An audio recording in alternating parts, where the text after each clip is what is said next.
Bonjour les surfeurs, les longeurs et les petites sirènes. Aujourd'hui c'est encore une vidéo consacrée au sport nautique puisque à plusieurs reprises dans les vidéos précédentes je t'ai dit fais attention au choc thermique, attention à différence de température, ça peut être dangereux, il faut faire attention, il faut veiller à ne pas aller dans l'eau par exemple trop brutalement, ou il faut faire attention à ce que les différences de température entre l'air et l'eau ne soient pas trop élevées. Je te parle beaucoup de ça. Donc je me suis dit que ça valait le coup qu'on se pose ensemble quelques minutes pour vraiment faire le point sur ce fameux choc thermique qui paraît un gros mot effroyable. Mais c'est important de bien comprendre ce que c'est pour pouvoir le prévenir et l'éviter parce que les conséquences peuvent être assez importantes, voire carrément dramatiques. Le choc thermique, qu'est-ce que c'est? Ici, on va plutôt se concentrer aujourd'hui sur le choc hypothermique, mais le choc hyperthermique fonctionne de la même façon mais inversé. Notamment pourquoi le choc hypothermique, puisque comme on est principalement des surfeurs ou des longeurs qui allons dans l'eau en toute saison de l'année, c'est souvent l'eau est plus froide que la température de l'air ambiant et donc le choc va procéder dans ce sens-là et on va tomber en hypothermie. Et ce qu'il faut bien comprendre, c'est que le corps humain a la faculté de s'auto-réguler et de maintenir notre température corporelle aux alentours de 37 degrés. Ça peut être un petit peu moins pour certains, un tout petit peu plus pour d'autres, mais globalement, tu es aux alentours de 37 degrés quand tout va bien. Le problème, c'est que il y a beaucoup de paramètres environnants qui peuvent influencer ta température corporelle et qui peuvent faire varier cette température. Et le choc thermique ou la hypothermique, c'est justement quand ton corps subit un stress thermique trop intense, une différence de température bien trop grande qui va complètement stresser ton organisme. Il va passer de ta température corporelle normale à une température corporelle bien moindre, bien trop froide entre guillemets, et tout ton corps va s'activer pour essayer de lutter contre ça. Le corps ne va plus être capable de s'autoréguler correctement. On n'a pas besoin d'être exposé à une eau extrêmement froide ou de perdre extrêmement de degrés corporels. Notre corps, il se situe aux alentours de 37 degrés, mais dès 35 degrés, on est en pré-hypothermie. On est déjà en début d'hypothermie et la dégringolade va se faire extrêmement rapidement. En moyenne, pour avoir une idée, mais ça reste des chiffres et une moyenne, tu peux commencer à être en hypothermie aux alentours d'une eau à 15 degrés. 15 degrés, c'est pas l'eau la plus froide qu'on peut trouver, mais dès 15 degrés, tu peux avoir des cas d'hypothermie. Tu peux même en faire avant, si effectivement, comme l'été, la température extérieure est extrêmement élevée, il fait 40 degrés et que tu vas dans une eau ne serait-ce qu'à 20 degrés, l'écart est très grand. Si tu es une personne fragile notamment, tu peux faire un choc hypothermique. Je vais te décrire comment se passe grosso modo un choc thermique et après on va entrer dans des détails bien plus concrets, mais grosso modo ce qu'il faut que tu gardes en tête, c'est qu'en fait ta peau elle aussi dotée de capteurs de température et grosso modo dès que ta peau va atteindre elle une température entre 18 et 12 degrés, le corps va réagir parce qu'il va lui dire attention, je sens que la température extérieure est entre 18 et 12, il faut que je protège mes organes vitaux pour se préparer à affronter un froid rude. En fait, c'est comme ça que ça se passe. Du coup, qu'est-ce qui se passe? Tes vaisseaux sanguins vont se rétrécir, se recroqueviller entre guillemets sur eux, se contracter pour ramener le sang vers les organes vitaux. C'est ce qu'on appelle la vasoconstriction, ce qui va aussi s'accompagner bien souvent d'une accélération du rythme cardiaque pour, là encore, pomper et envoyer du sang, faire circuler du sang le plus possible dans la machine pour préserver tes organes vitaux, tes organes internes, au détriment du coup des membres supérieurs et des membres inférieurs. Mais malheureusement, ça peut aussi couper une partie de la circulation sanguine, de l'afflux sanguin au cerveau, donc tu peux là aussi être en hypoxie. Ce qu'il faut se rappeler aussi, c'est que dans l'eau, le corps se refroidit 25 fois plus vite que dans l'air. En conséquence de cette activation du corps pour réagir au froid, on va notamment pouvoir ressentir une baisse violente de la tension ou une hausse dans certains cas, mais c'est plus rare, souvent c'est la tension qui chute. C'est une façon là encore qu'a le corps de réagir à l'agression pour préserver entre guillemets tes organes vitaux et les protéger là encore du froid. Tu vas certainement ressentir des sensations de malaise, de vertige, de bourdonnement d'oreilles, de champ visuel qui se brouille. Évidemment tu ressentiras une tachycardie bien souvent. voire une arythmie, mais il faut pas confondre tachycardie et arythmie. La tachycardie, c'est quand ton cœur se met à accélérer, c'est-à-dire que ton cœur bat tranquillement à son rythme régulier, souvent autour de 60 battements par minute, et d'un coup il va se mettre à accélérer très très fort, très très vite, mais avec une certaine régularité, alors que l'arythmie, ton corps peut ne pas atteindre des plafonds en termes de nombre de battements par minute, mais par contre va battre de façon très irrégulière. Donc tu vas avoir quelques battements réguliers, 3-4 battements très rapides, retourner à des battements peut-être un peu plus réguliers, puis des battements très lents, puis des battements très rapides. C'est ton cœur qui va battre de façon un peu anarchique et aléatoire. Quand tu es en choc hypothermique, tu peux aussi saigner du nez, c'est un peu plus rare. Mais en fait, ce qu'il faut savoir, c'est que les vaisseaux sanguins du nez sont des vaisseaux très fins, très fragiles, et du coup, entre la vasoconstriction qui se fait et l'afflux de sang qui circule dans le corps peut-être plus vite, parce que le corps bat plus vite, bah ça peut faire saigner, ça peut endommager les vaisseaux sanguins et les faire saigner. Et enfin, tu peux aussi constater comme des espèces d'eczéma, d'urticaire, de plaques de boutons qui vont apparaître sur le corps, notamment parce que là encore, c'est ta peau, c'est l'épiderme qui se défend contre une agression entre guillemets extérieure, là le froid, et c'est très proche d'une réaction allergique au niveau cutané. Et enfin, bah dans les cas un peu plus importants, tu peux aussi avoir des nausées et des vomissements, et tu peux aller jusqu'à tomber dans les pommes, voire faire un vrai coma, une vraie perte de connaissance pour les cas les plus graves, notamment parce que par le travail que fait le corps pour protéger les organes vitaux, bah, le sang peut circuler moins bien dans la tête, dans le cerveau, et entraîner une hypoxie, ce qui va, comment dire, là aussi occasionner une souffrance, et le corps pour se protéger va perdre la conscience, tu vas tomber dans les pommes, et bah comme on est des sportifs nautiques, le plus gros risque ça va être la noyade, mais ça peut aussi, avec l'activation intense du système cardiovasculaire, causer des AVC ou une crise cardiaque, notamment si tu es une personne fragile et si tu as déjà des pathologies sous-jacentes. On va faire un petit point 5 minutes sur les personnes à risque avant que je te décrive les différents stades d'hypothermie qui existent. Évidemment, les personnes les plus à risque en cas d'exposition à des froids extrêmes et des froids aquatiques extrêmes, ça veut bien évidemment être les nouveau-nés, les nourrissons, les enfants en bas âge, mais eux, on les met pas dans l'eau l'hiver quand il fait froid, même avec une combinaison. Les personnes âgées et les personnes de plus de 65 ans notamment, là encore, on évitera de les mettre à l'eau, hormis peut-être si ce sont des sportifs avérés, entraînés ou autres, mais là encore, voilà, il faut bien connaître sa condition physique.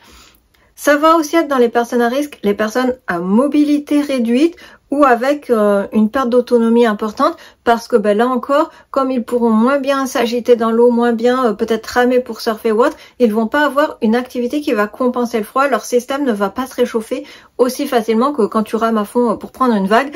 Mine de rien, là encore, ton corps, ton système, il s'active et il va produire une certaine forme de chaleur, mais aussi bien évidemment dans les personnes à risque, il y a toutes les personnes souffrant de maladies chroniques, notamment ce qui vont être les plus dramatiques et les plus à risque vont être des personnes avec des insuffisances cardiaques ou respiratoires, mais aussi des personnes qui ont de l'asthme ou du diabète. Quelque chose dont on parle un peu moins, mais les personnes qui souffrent de malnutrition, et quand on dit malnutrition, on aura forcément souvent tendance à penser à des personnes qui souffrent de troubles du comportement alimentaire, qui sont très maigres ou qui ont une anorexie, alors que par exemple des personnes qui vont être en surpoids, qui vont souffrir de troubles de la boulimie par exemple, peuvent aussi être avoir une certaine forme de malnutrition, et c'est pas parce qu'une personne aura l'air très maigre qu'elle sera forcément dénutrie ou malnutrie et qu'elle n'aura pas tous les nutriments dont son corps a besoin. Et inversement, une personne qui pourrait paraître d'une corpulence normale peut souffrir de malnutrition, même si c'est plus rare.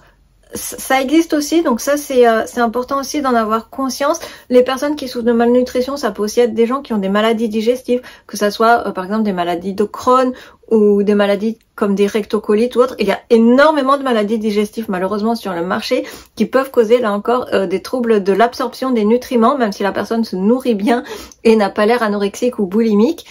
Et je dis ça sans que ce soit du tout péjoratif pour les personnes qui souffrent de ces troubles-là, mais il y a aussi d'autres maladies digestives qui font qu'on souffre de malnutrition alors qu'on se nourrit a priori correctement et de la bonne façon. Donc ça aussi c'est quelque chose à prendre en compte. Et bien évidemment les personnes qui souffrent de certaines maladies neurologiques, qui ont déjà peut-être fait des AVC ou voilà, ou des maladies type épilepsie ou autre, voilà, ça va évidemment être tout ça des facteurs aggravants en cas d'hypothermie et en cas, comment dire, et plus susceptible de réagir violemment à un choc thermique, parce que évidemment un choc thermique ou plus précisément la hypothermique, il va y avoir différents stades et c'est pas parce qu'on va être dans une eau un peu plus froide et que notre corps va s'activer un petit peu que de suite on va faire un AVC ou tomber dans le coma. Ne paniquons pas non plus, il y a plusieurs degrés de choc thermique, donc c'est ce qu'on va voir maintenant. C'est important que tu écoutes bien ce passage de la vidéo parce que je vais t'expliquer les différents stades de l'hypothermie et surtout comment ça se manifeste pour que toi tu puisses le repérer et que tu n'attendes pas d'être dans une hypothermie grave pour te rendre compte que oh là là il faut que j'agisse et que je fasse quelque chose. Comme je te l'ai dit, normalement une température normale, ton corps il se situe entre aux alentours de 37 degrés, mais peu avant de tomber en hypothermie, l'hypothermie ça commence dès 35 degrés entre guillemets, on parle déjà d'une petite hypothermie, d'une hypothermie très légère, ou d'une pré-hypothermie aux alentours de 35 degrés et là tu vas déjà commencer à sentir un certain inconfort, un certain malaise, tu vas te sentir un peu moins bien dans ton corps, dans ta peau et on va passer en une hypothermie ce qu'on appelle légère dès que le corps va atteindre quelque chose comme entre 35 et 32 degrés, on est en hypothermie légère et comment ça se manifeste? Quand on est en hypothermie légère, ça se manifeste notamment par des frissons intenses, très intenses et contre lesquels tu peux pas forcément lutter, mais aussi par les extrémités qui vont commencer à être extrêmement froides, engourdies. Tu vas commencer à justement, parce que les extrémités sont froides, à être un peu plus maladroit, un peu plus gauche dans tes mouvements. Et quand on parle des extrémités, c'est évidemment les doigts, les orteils, mais aussi les oreilles, le nez, les joues. Et ça, on y pense un peu moins, mais malheureusement, notamment le nez et les joues, ce sont les parties qu'on ne peut pas trop protéger avec la cagoule. Donc, c'est les premières parties qui vont souffrir du froid. Passé ce stade, on avance sur l'échelle de l'hypothermie, malheureusement. Entre 28 degrés et 32 degrés, on est dans ce qu'on appelle une hypothermie modérée, c'est-à-dire que même si les conséquences vont pouvoir être importantes, il y a encore une chance que, entre guillemets, si les équipes de secours arrivent à temps, si tous les gestes ont été bien effectués, tu peux t'en sortir sans avoir trop de séquelles. Donc, notamment, ce qui va se passer, c'est que tu vas avoir énormément de manque de coordination, tu vas être très gauche, tes gestes vont être complètement désordonnés. De l'extérieur, on aura l'impression peut-être que tu as bu, que tu as été alcoolisé ou que tu as consommé des substances illicites. Ça va donner cette impression-là, tu vas avoir de plus en plus de difficultés à parler, à trouver tes mots, à articuler, mais aussi tu vas avoir un sentiment de brouillard cérébral, de confusion, tu vas te sentir partir avec un champ de vision qui va commencer à se rétrécir, des bourdonnements intenses dans les oreilles, tu vas te sentir extrêmement fatigué. Certainement que tu vas avoir un froid intense, tu vas ressentir le froid à ce moment-là et tu vas sentir ta respiration s'accélérer et la fameuse tachycardie, ton pouls qui va partir en flèche pour justement lutter contre cette hypothermie. Et enfin, le degré encore au-dessus, c'est l'hypothermie grave. Lorsque ta température passe en dessous des 28 degrés, 28 degrés c'est vraiment très bas, là tes jours sont comptés et ta vie est vraiment en danger. Donc il vaut mieux ne pas arriver à ce stade-là et c'est pour ça que je t'ai expliqué les stades précédents d'hypothermie pour que tu puisses identifier le plus tôt possible les premiers symptômes, les prémices de l'hypothermie pour pas en arriver là. Parce que notamment les frissons vont commencer à s'arrêter et ça c'est pas bon signe parce qu'en fait quand tu as des frissons c'est que ton corps est encore en train de lutter et de entre guillemets, il est choqué, mais les frissons sont aussi une manifestation que ton corps est en train de travailler pour produire de la chaleur et pour compenser le froid extérieur. Là, les frissons s'arrêtent, tu vas vraiment être complètement hagard dans le vide, complètement déconnecté et tu vas probablement perdre connaissance rapidement avec souvent un arrêt de la respiration parce que ton cerveau est en hypoxie et ce qui va suivre après l'arrêt respiratoire, bien souvent, c'est l'arrêt cardiaque et le décès si rien n'est fait. Je te le dis comme ça en vidéo, mais c'est pas léger du tout, hein. Maintenant, qu'est-ce qu'on fait dans ces cas-là? Ce qu'il faut bien comprendre, c'est que l'idée, comme je te le disais, c'est justement de ne pas arriver à ces froids extrêmes, à ces hypothermies graves. Et j'insiste là-dessus, c'est que c'est pas parce qu'on a des combinaisons, un super équipement qu'on est prémuni de l'hypothermie. Au contraire, donc il faut bien connaître les premiers signes. de l'hypothermie légère. Donc qu'est-ce qu'on fait si on ressent qu'on a des symptômes ou si on voit quelqu'un qui a des symptômes à côté de nous? Si la personne souffre d'une hypothermie légère ou modérée, c'est ce qu'on lui souhaite entre guillemets, si elle a un coup de froid, réagissez avant qu'elle tombe dans le coma. La première chose à faire, évidemment, ça va être de sortir de l'eau et de prévenir les secours. On prévient toujours les secours, même si l'hypothermie est légère, peut-être pas le SAMU si c'est très léger et si la personne va mieux, mais on appelle quand même le médecin. Donc on sort de l'eau, on met la personne qui est souffrante d'hypothermie à l'abri, on va l'aider à se déshabiller, à enlever sa combinaison mouillée. Mais là où il faut faire attention, c'est qu'il faut pas faire de mouvements brusques, il faut pas, au contraire, il faut pas la brusquer pour qu'elle se déshabille, qu'elle enlève ses vêtements mouillés. Et il faut y aller très doucement, l'aider, faire des mouvements lents et très doucement parce qu'en fait, si on s'active trop, ça peut là encore activer plus son système cardiovasculaire. Et si le système est déjà surchargé, ça peut justement causer des AVC, causer des arrêts cardiaques parce que le cœur est déjà extrêmement épuisé. On se rend pas compte à quel point le cœur travaille dans une hypothermie. Donc, il va falloir veiller à avoir des mouvements lents, de pas la brusquer, de la laisser prendre son temps. Si elle a du mal à se déshabiller, on l'aide, mais on ne la brusque surtout pas.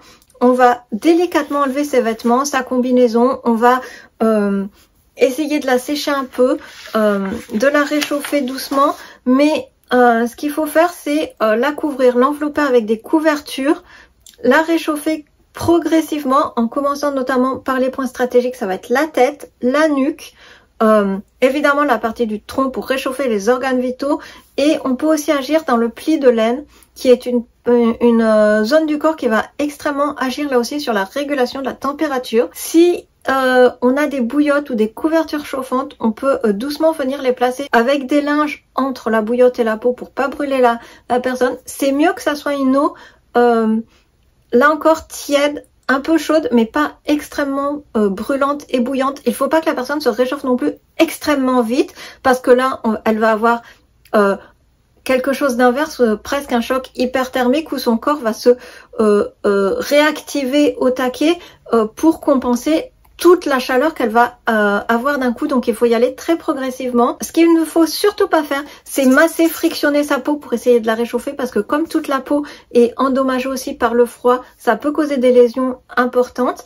Donc on ne masse pas la peau, on n'active pas parce qu'aussi en massant on va réactiver, faire bouger le sang entre guillemets dans les tissus différemment. Donc on laisse faire les choses naturellement, on laisse le corps reprendre une circulation naturellement. On peut donner à la personne à boire, là aussi des boissons chaudes entre guillemets, et quand je dis chaudes, il vaut mieux des boissons tièdes, là encore pour pas que ça soit trop chaud et que ça la réchauffe trop d'un coup. On y va doucement. Évidemment, quand je dis boissons chaudes, on va éviter tout ce qui va être excitant comme le café par exemple, mais aussi bien évidemment l'alcool. Par contre, on peut mettre un peu de sucre pour l'aider à lutter pour pas tomber en hypoglycémie. Mais là encore, on va la faire boire lentement avec des petites gorgées. On lui fait pas boire 3 litres de thé bouillant d'un coup. Évidemment, comme je dis, surtout pas d'alcool parce que ça peut aggraver le choc thermique et elle peut perdre connaissance. Et bien sûr, pas de tabac, pas de substances illicites. Le café déconseillé aussi. Évidemment, dans les cas les plus graves, et là, même pour les hypothermies modérées, mais où la personne est vraiment mal, on n'hésite pas, on appelle le SAMU, on appelle les urgences, on appelle le 196. Le mieux, c'est, si vous êtes plusieurs, pendant qu'une personne déshabille la personne en hypothermie, la réchauffe, etc., il faut déjà que les copains aient appelé le SAMU. Normalement, c'est la meilleure technique à faire. Vous sortez de l'eau, une personne commence à déshabiller le copain qui est malade, la seconde personne appelle immédiatement les urgences et ou le SAMU plutôt, appelle immédiatement le SAMU et si vous êtes tout seul, haut-parleur et pendant que vous déshabillez la personne, vous appelez, vous restez en contact avec le SAMU. Maintenant, on va passer au cas d'hypothermie grave. Là, chaque minute est comptée, donc immédiatement on appelle le SAMU, on prévient les urgences pour qu'ils arrivent illico presto. De la même façon, on met la personne à l'abri, on lui enlève délicatement ses vêtements humides et mouillés. Donc là, principalement la combinaison puisque nous, on est dans l'eau. On la couvre encore avec les couvertures, mais cette fois-ci, attention, absolument pas de couverture chauffante, absolument pas de bouillotte, pas de chaleur directe pour la réchauffer. On ne masse pas non plus sa peau. Même si la personne est consciente, elle va être complètement délirante, elle va être complètement à côté de la plaque. On lui donne à boire pareil par petites gorgées. C'est important d'aller très doucement sur l'hydratation. Et là encore, une boisson tempérée, tiède, pas bouillante. Et bien évidemment, comme pour les autres, comme pour les hypothermies modérées, pas d'alcool, pas de tabac, pas de substances illicites. Bien évidemment, au risque de faire descendre encore plus la température du corps. Donc ce qu'il faut retenir, c'est que dans tous les cas, même pour les hypothermies qui semblent légères et même quand la personne, la victime semble aller bien, on voit un médecin, on appelle un médecin. C'est important parce que ça peut avoir occasionné des lésions sur les tissus internes, ça peut avoir causé un stress intense au niveau du cœur, des poumons et du cerveau qui vont peut-être pas être visibles à la première... les premières minutes où la personne va sortir de l'hypothermie, mais le médecin, rien qu'à l'auscultation cardiaque ou à l'auscultation des niveaux de conscience et cognitif, va détecter quelques anomalies que l'hypothermie aura causées. Donc, c'est toujours bien qu'il y ait un bilan complet après une hypothermie de fait par un médecin pour être sûr que tout aille bien. Bien souvent, sur les hypothermies légères, tu vas avoir, entre guillemets, tu vas avoir eu un gros coup de froid, un gros coup de fatigue.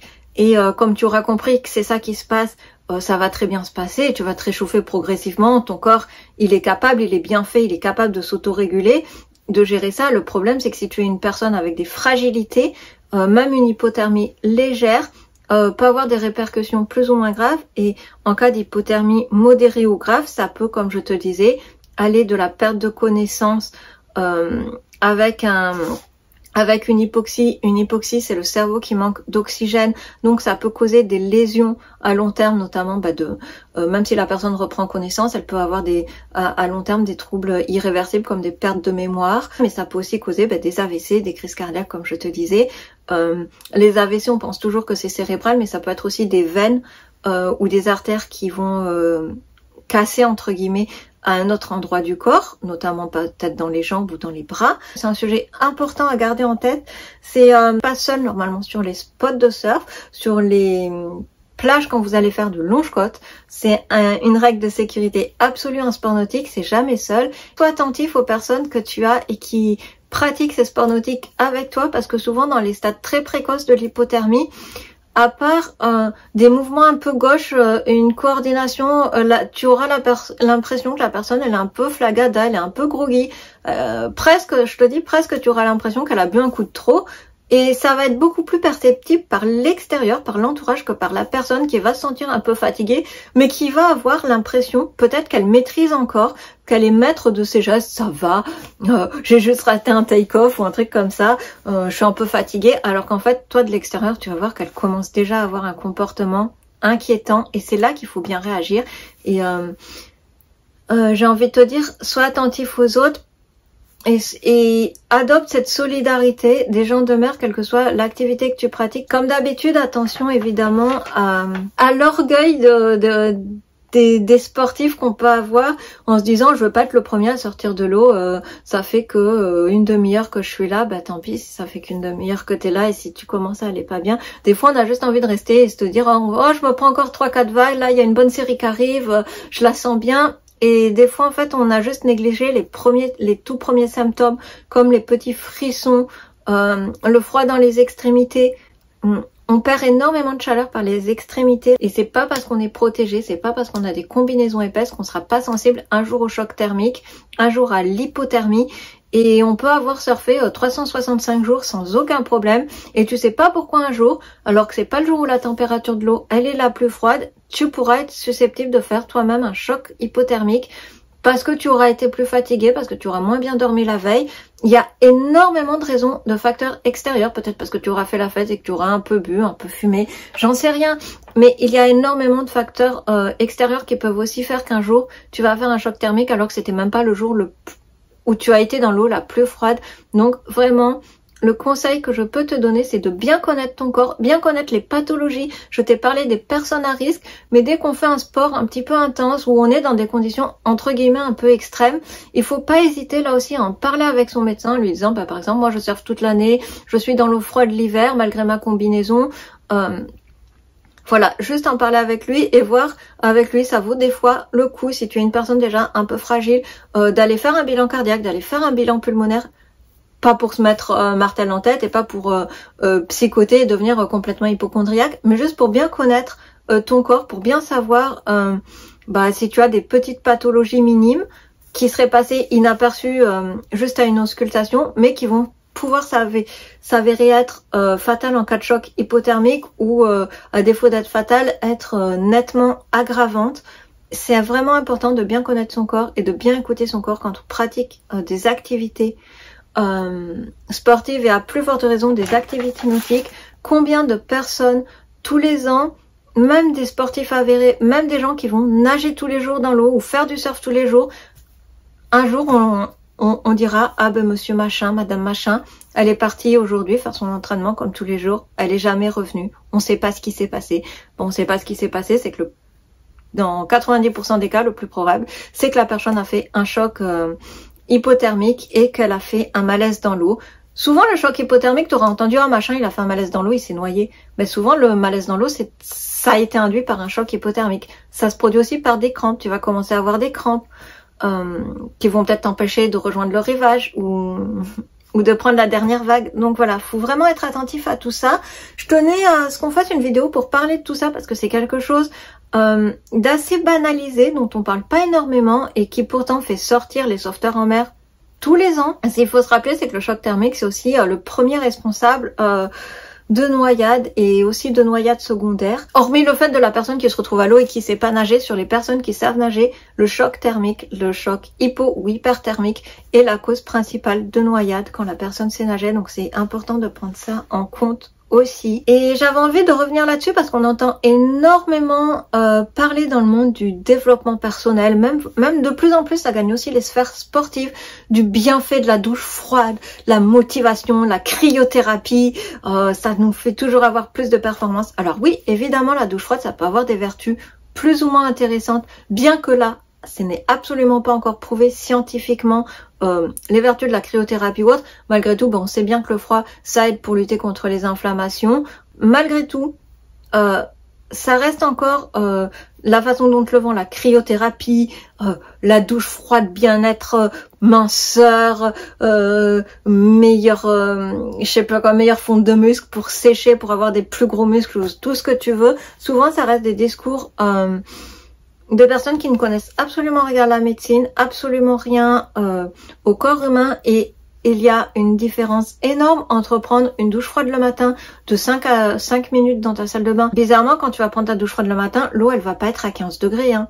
Tu as l'impression que c'est froid parce que ton eau elle est fraîche, mais en fait elle est pas glacée et on est très loin du choc thermique souvent. Mais tu peux là aussi faire un choc thermique dans ta douche, notamment en cas si tu as fait une séance de sport très intense, extrêmement intense, qui a fait du coup grimper en flèche ta température, activer à fond ton système cardiovasculaire. Si tu n'as pas de sas de décompression après ta séance de sport, notamment si tu as bossé à fond du cardio ou des hits, tu n'as pas de sas de décompression, ton corps n'est pas revenu à une température normale et à un rythme cardiaque normal, tu files directement à la douche et tu prends une douche froide. Il y a tous les ans là encore des gens qui font des malaises parce qu'ils ont été à la douche froide immédiatement et que l'écart de température était bien trop grand pour que le corps puisse s'auto-réguler et s'auto-adapter. C'est ce qu'il faut retenir pour finir cette vidéo qui est bien trop longue, mais je trouvais que c'est un sujet important à aborder. Le choc thermique se produit quand l'écart de température entre l'air, l'eau et la température de ton corps est bien trop intense et bien trop importante, de façon à ce que ton corps, qui a des mécanismes pour autoréguler sa température, pour lutter contre les agressions au chaud et au froid, est trop importante et que ton corps ne peut plus lutter, malgré tous les efforts qu'il va mettre en action. Et souvent, c'est tous ces efforts qu'il va mettre en action qui vont causer ta propre perte. Donc voilà, sois un peu attentif. C'est pas parce qu'on a des combinaisons de plus en plus épaisses qu'on est obligé d'aller à l'eau tout le temps.